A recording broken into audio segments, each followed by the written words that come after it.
All right. Good Thursday morning, everyone. We have made it to Friday Eve, actually. Let's just think about the weekend at this point. Yeah, seriously. I mean, we were just kind of catching up. Oh my yeah. gosh, so much going on in the newsroom, outside the newsroom. Everyone's been busy.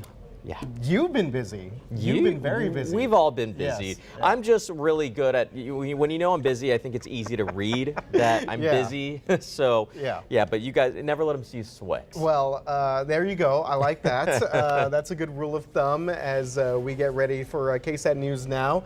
Already, again, it's been a long week, I think, for many of us. And Stephen Cavazos, you know what? People were commenting on your wardrobe during our Instagram Live before our show. So, you know what? You're still looking good despite the long hours this week. Well, thank you. I do always appreciate the positive compliments. I know some people love the ties, and I'm a tiebreaker.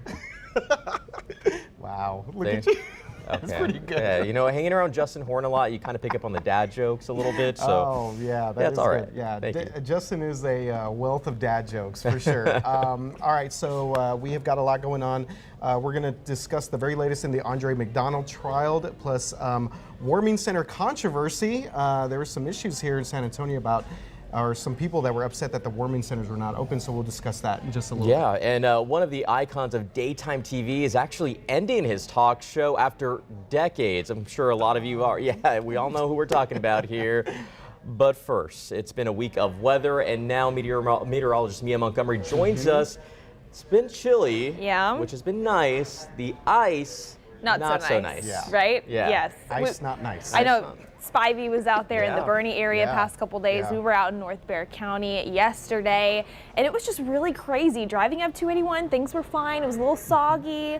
But then after you got past 1604, all of a sudden you could just see the ice all over the trees. I mean, it looked like a scene out of Frozen. I think Spivey kind of talked about it as hauntingly beautiful, and I think that was a decent way to describe it, just because it's very pretty, but yes, it causes issues. So let's talk about kind of everything that we've got going on. The good news is, right off the bat, things will only improve going forward because temperatures are warming. We will get above freezing pretty much everywhere out there this afternoon. Right now, not a whole lot going on in terms of rain. A few sprinkles out there shifting into far western Medina County, southeastern Uvalde County, near Bernie.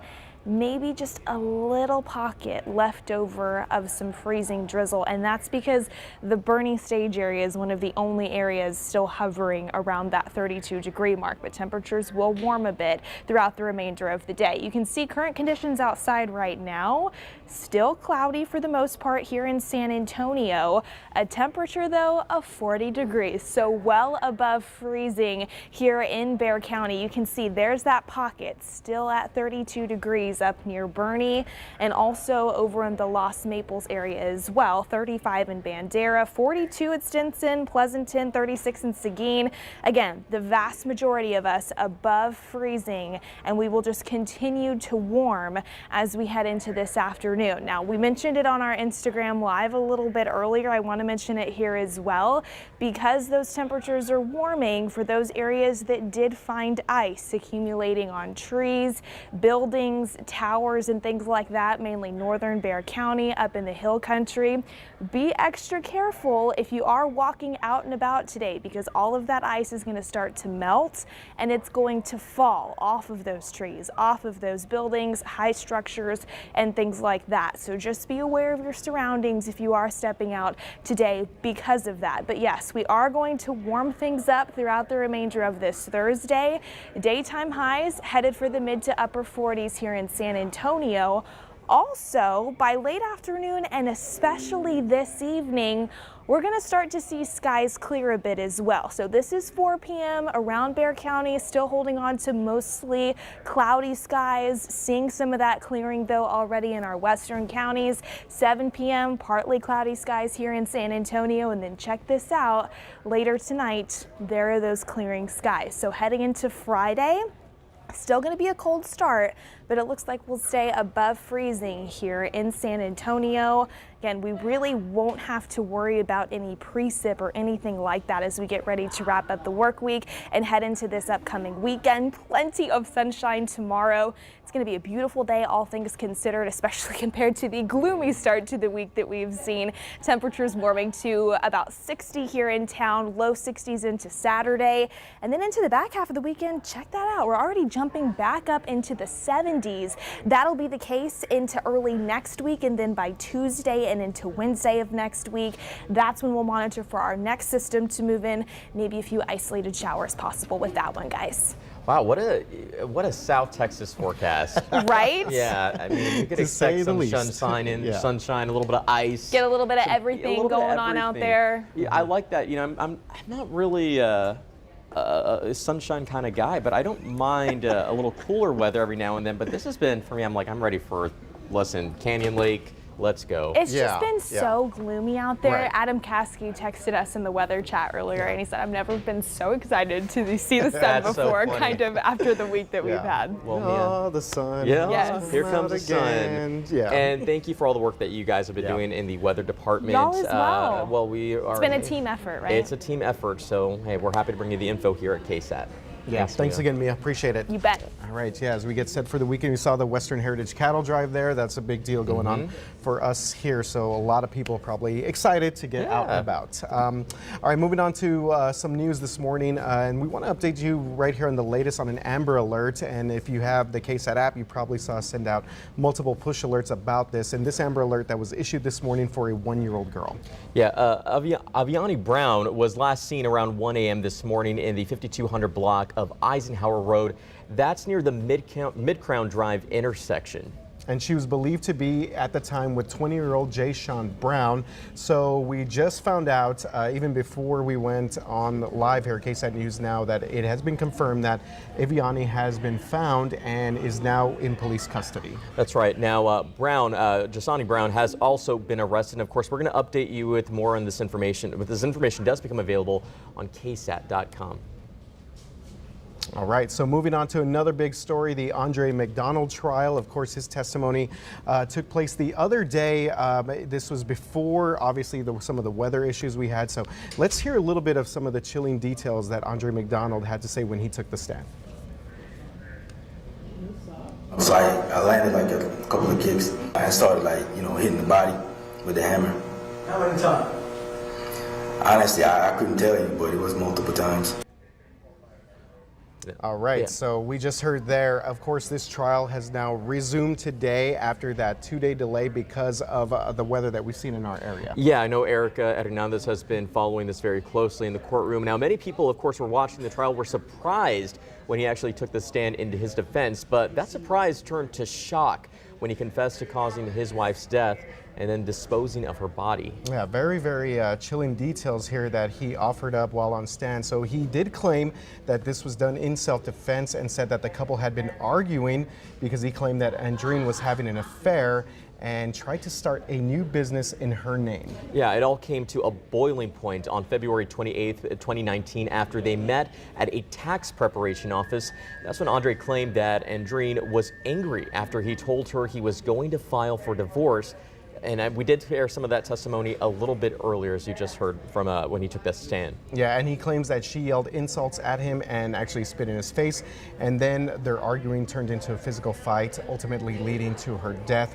Andre McDonald faces anywhere from 5 to 99 years or life in prison. And you mentioned, Stephen, that Erica is back in the courtroom today covering the very latest with this trial. And again, just some pretty shocking details there. First of all, him just taking the stand was a huge surprise. Took people by surprise, and I think the details, as you said a little bit earlier, RJ, very chilling, gruesome, and unsettling to hear. However, we know that the trial is expected to continue. The weather obviously caused it to be pushed back at least a day. So Erica Hernandez again will be following that story in the courtroom, and I'm sure we'll hear more from her a little bit later on. Yeah, definitely something that we will continue to stream until we get a final verdict on that. and that's something you can find also on KSAT.com, KSAT Plus on YouTube as well. Okay, so obviously weather has been a big story throughout our entire area, and there has been some lingering effects here. Things for the most part looking okay in San Antonio, but New Braunfels has all kinds of problems going on this morning. I'm not surprised. A little bit further up north. Yeah, that's right. New Braunfels Utilities issued a boil water notice on this morning to customers within the River Chase pressure zone. Now, the water pressure in the area has fallen below 20 psi, and that's due to an electrical outage. Ouch. Yeah, so as we've heard many times when it comes to these notices, all customers that are being affected by this should boil their water for 2 minutes before using it. And several thousand people, as we just said, in the New Braunfels area were dealing with power outages earlier this morning following 2 days of really that icy weather that we've just been talking about. You know, and the good news is that the city did open a warming station, and that was to help those dealing with power outages due to the wintry weather. But here in San Antonio, officials decided not to open their warming centers because the conditions did not meet the threshold for opening them. Okay, so this was an interesting story. So I did this story yesterday for our 6 o'clock newscast, and I spoke with the city, and they said that their policy is that they look at 32 degrees or lower for a sustained period of time, or if there's a combination of precipitation and temperatures below 32 that make it dangerously inclement. Yeah. So I spoke actually, Stephen, to a woman who's a advocate for the homeless here in San Antonio, and she posted on Facebook that she was very upset about this, that the city was not making these centers available to the homeless. Now, interesting thing is that the centers actually do not stay open overnight. So that's why they're working with a lot of the organizations that reach out to the homeless, and also nonprofits to try and get those individuals into shelters that offer overnight stay. So there was it was not a decision that a lot of people were happy with. But right. I think I had seen some of the comments on social media about that as well, RJ, and I think what is important to note is that a lot of the folks out there were experiencing many issues outside of just the electrical. We know, as you mentioned, it's the warming centers. Keeping warm is obviously important and life-saving. So I'm glad that there were folks that were working towards that, but it's unfortunate that, you know, it just wasn't cold enough down here to meet that threshold. So. So the city obviously is working with its partners here and trying to just figure out a better way to do outreach when it comes to unsheltered individuals, what they basically how they describe those people that need those overnight stays during the cold weather months. So I'm sure it's an ongoing discussion, and again, some people were a little upset, a little bothered by it, but you know, all these things are hopefully kind of going to just improve over time as the shelters or organizations and the city work together. You know, and we'll have to just wait and see, but I'm glad you're able to do the story and follow up with some of our local leaders. All right. Do you want to do this? The great and might. No, I can't do it. I just can't commit. I was trying to commit for our producer. That's pretty good. Okay. Great and mighty. Punxsutawney, right? Punxsutawney. All right, let's try that again. The great and mighty Punxsutawney Phil. Did I say that right? That was beautiful. Did I say that right? Thank you. Yeah. He has spoken. And warn people of the impending omen across the land. Okay. Groundhog Day, everybody. It is here, February 2nd, every year, Groundhog Day. And the borough of Punxsutawney, Pennsylvania, celebrated the traditional holiday with the guy right there, Phil. The Groundhog. Now, legend states that if a chosen groundhog sees their shadow on this day, we will have 6 more weeks of a chilling winter season. Okay, and of course, wait a minute. So first of all, he did, right? He saw a shadow. He did. We talked about it on Good Morning San Antonio this morning. I had to ask Mark Austin a question. I said, how do you know when a groundhog sees its shadow? How do we know, Mark? We don't know. We're still trying to figure that part out, of course. Yeah. Still trying to figure out the science behind that. Of course, well, I don't think this doesn't need to be stated, but Phil, you know what? He doesn't rival our more reliable and intelligent meteorologists, like we just heard from the wonderful Mia Montgomery, all of our Weather Authority team.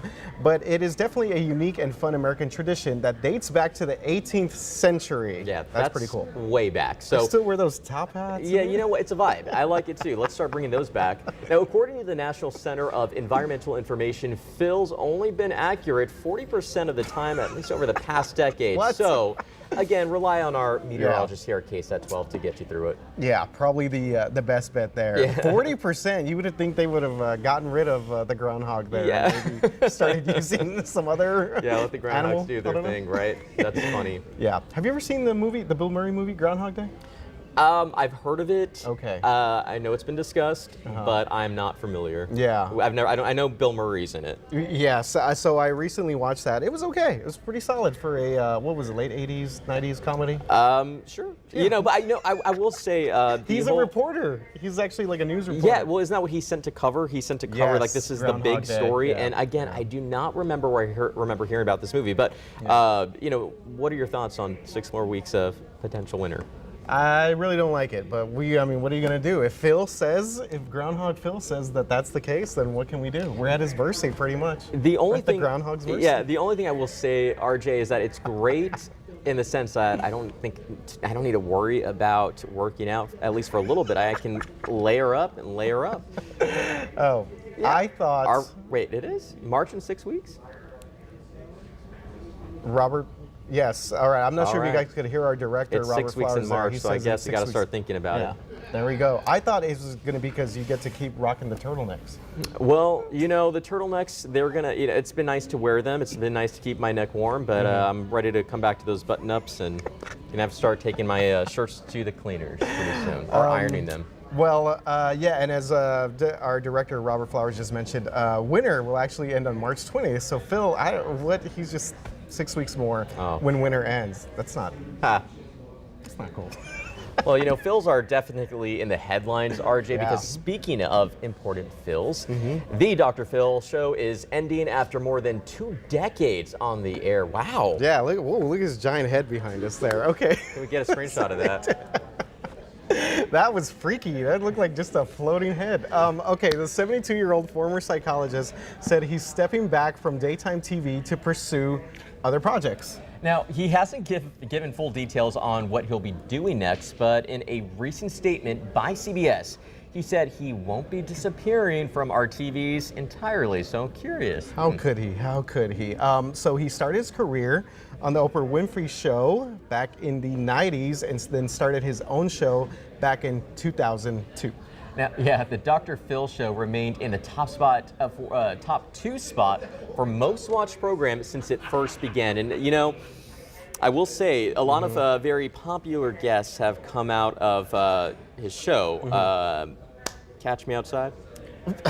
Oh my God! Yeah, one of the very first viral. What was her name? Like Rebecca something. I just know Bobby. Yeah. Catch Me Outside. Yeah, she's pretty popular. She's very popular. So, but you know, it shows the platform being on TV and a show like Dr. Phil is launched and some very viral moments, especially with some of the other guests that he's had on the air. So.